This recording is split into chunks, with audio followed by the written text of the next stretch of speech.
Hello दोस्तों, तो कैसे हैं आप लोग। उम्मीद करते हैं अच्छे ही होंगे। आज हम लोग पढ़ेंगे microbiology top 30 MCQ question and answer. Hindi और इंग्लिश में दोनों में लाया हूं ताकि समझने में कोई प्रॉब्लम ना हो।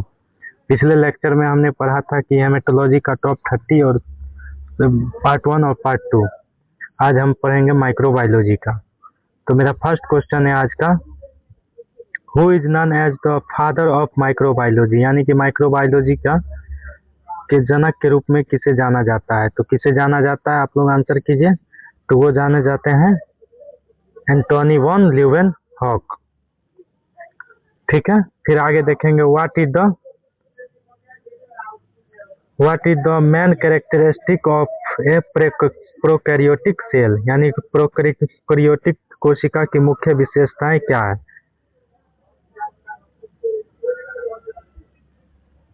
तो इसका मुख्य विशेषताएं क्या है, तो इसका मुख्य विशेषताएं है absence of A defined nucleus and organelles. ठीक है, फिर आगे हम लोग देखेंगे which was the first antibiotic discovered, यानी खोजा गया पहला एंटीबायोटिक कौन सा है। तो कौन सा खोजा गया था, तो वो खोजा गया था पेनिसिलिन। फिर आगे हम लोग देखते हैं what is the process of colouring bacteria for microscopy called, यानी कि सूक्ष्मदर्शी के लिए बैक्टीरिया को रंगने की प्रक्रिया को क्या कहा जाता है। तो क्या कहा जाता है, तो ये आसान सा क्वेश्चन है, उसको कहा जाता है स्टेनिंग। फिर आगे देखते हैं pasteurization of milk is used to destroy, यानी कि दूध के पास्चुरीकरण का उपयोग किसे नष्ट करने के लिए किया जाता है। तो किसे नष्ट करते हैं हम लोग, तो करते हैं all vegetative bacteria and pathogens. फिर आगे हम लोग देखते हैं bacterial cell wall is mainly composed of, bacteria की कोशिका भित्ति मुख्य रूप से किसकी बनी होती है। तो किसकी बनी होती है, तो वो बनी होती है पेप्टिडेक्सोकैन। फिर आगे देखते हैं हम लोग gram staining differentiate bacteria based on their, यानी कि ग्राम स्टेनिंग बैक्टीरिया को उनके किस हिस्से के आधार पर विभाजित करते हैं, तो वो करते हैं हम लोग सेल वॉल के आधार पर। फिर आगे देखते हैं the protein coat surrounding a virus genetic material is called, यानी कि वायरस की आनुवांशिक सामग्री को घेरने वाले प्रोटीन आवरण को क्या कहा जाता है, तो कहा जाता है कैप्सिड। क्या कहा जाता है, कैप्सिड, यानी कि इसका आंसर बी होगा। फिर आगे देखते हैं viruses are called obligate intracellular parasite because, यानी कि वायरस को वैकल्पिक अंतः कोशिका परजीवी क्यों कहा जाता है। तो क्यों कहा जाता है, तो इसका होगा they can only replicate inside a living host cell. फिर आगे हम लोग देखते हैं which micro organism is use to make bread rise, यानी कि ब्रेड को फुलाने के लिए किस सूक्ष्म जीव का उपयोग किया जाता है। तो किसका उपयोग किया जाता है, तो हम लोग किसका उपयोग करते हैं, ईस्ट का। फिर आगे देखते हैं what is the primary purpose of a bacterial endospore, यानी कि बैक्टीरियल इंडोस्पोर का प्राथमिक उद्देश्य क्या होता है, तो वो होता है सर्वाइवल ऑफ हर्ट कंडीशन।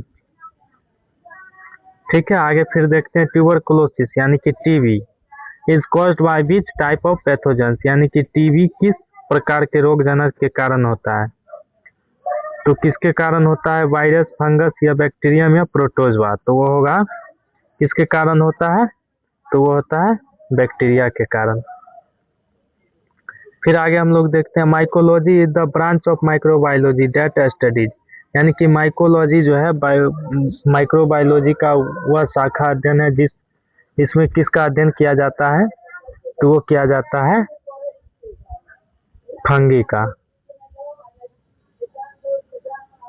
फिर आगे देखते हैं ये virus that infects bacteria is called, bacteria को संक्रमित करने वाले वायरस को क्या कहा जाता है। तो बैक्टीरिया को जो संक्रमित करता है उस वायरस को क्या कहा जाता है, तो उसको कहा जाता है बैक्टीरियोफेज।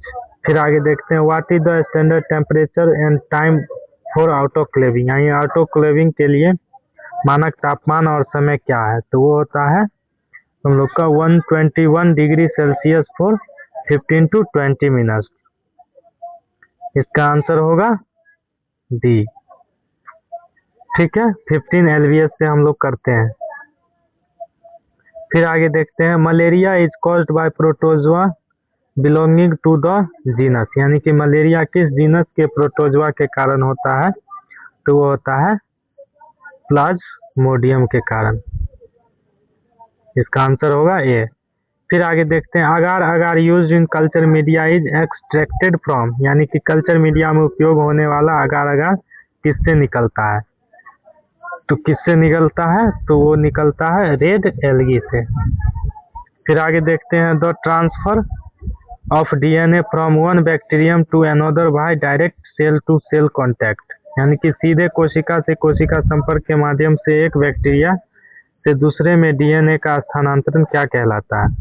तो वो कहलाता है कॉन्जुगेशन। फिर आगे देखते हैं हम लोग,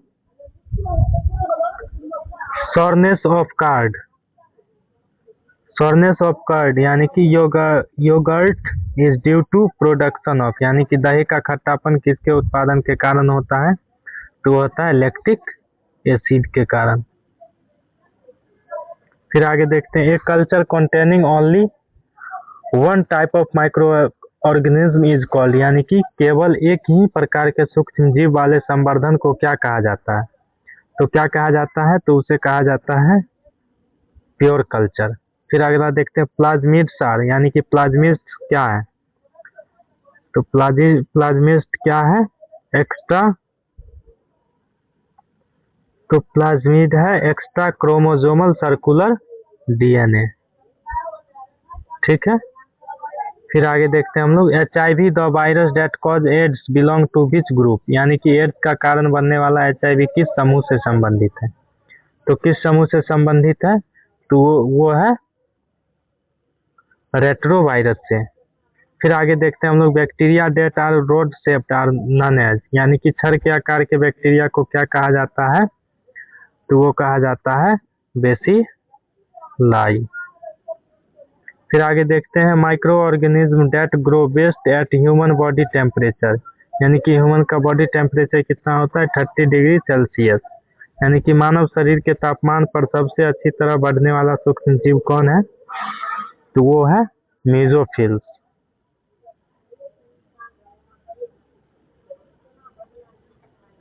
ठीक है, आगे हम लोग देखते हैं, fungal cell wall are unique because they contain, यानी कवक की कोशिका भित्ति अनोखी होती है क्योंकि इसमें क्या होता है? इसमें क्या होता है? काइटिन। फिर आगे हम लोग देखते हैं, micro organism that thrive at extreme cold temperatures are called, अत्यधिक ठंडे तापमान में पनपने वाले सूक्ष्म जीवों को क्या कहा जाता है? तो क्या कहा जाता है? वो कहा जाता है साइक्रोफाइल्स।